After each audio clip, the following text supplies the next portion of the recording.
మెదక్ జిల్లా రామాయంపేట మండల కేంద్రంలో స్వామి వివేకానంద జయంతి వేడుకలు ఘనంగా నిర్వహించారు. స్వామి వివేకానంద 161వ జయంతి పురస్కరించుకుని రామాయంపేట వివేకానంద యూత్ ఆధ్వర్యంలో జయంతి ఉత్సవాలు నిర్వహించారు. సిద్దిపేట చౌరస్తాలోని స్వామి వివేకానంద విగ్రహానికి అధికారులు, ప్రజాప్రతినిధులు పూలమాల వేసి ఘనంగా నివాళులర్పించడం జరిగింది. ఈ సందర్భంగా పలువురు మాట్లాడుతూ భారతదేశ కీర్తి ప్రతిష్టలను ప్రపంచానికి చాటి చెప్పిన మహనీయుడు స్వామి వివేకానంద అని, వారు చూపిన మార్గంలో ప్రతి ఒక్కరూ నడవాలని ఈ సందర్భంగా పలువురు పిలుపునిచ్చారు.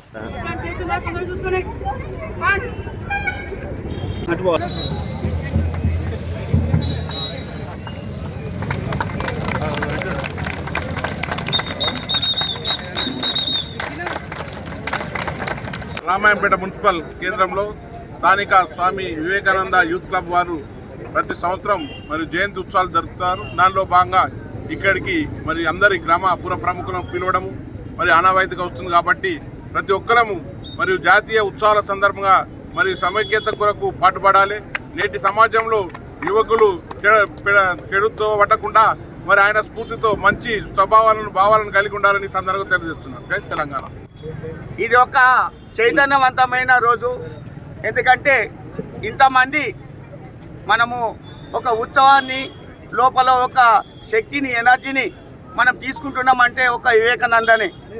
వివేకానంద అంటే మనం అనుకున్నట్టు ఒక విగ్రహం కాదు, ఒక సామాన్య వ్యక్తి కాదు. ప్రపంచానికి మన హిందూ మతాన్నే కాకుండా మన వేదాలను, మన సారాంశాన్ని చికాగో సభలో 162 సంవత్సరాలు ముగించుకొని 163 సంవత్సరాలు అడుగుతున్న స్వామి వివేకానంద జన్మదినాన్ని చేసుకొని ఇక్కడ జన్మదినాన్ని వివేకానంద యూత్ అసోసియేషన్ వారు ఏర్పాటు చేయడం జరిగింది. వారికి ముఖ్యంగా కాంగ్రెస్ పార్టీ తరఫున అభినందనీయము.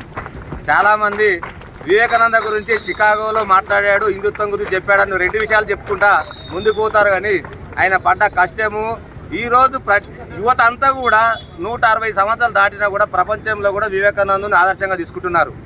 ఆయన దరిద్రం నారాయణ ఇందాకనే సత్యనారాయణ సార్ అన్నాడు.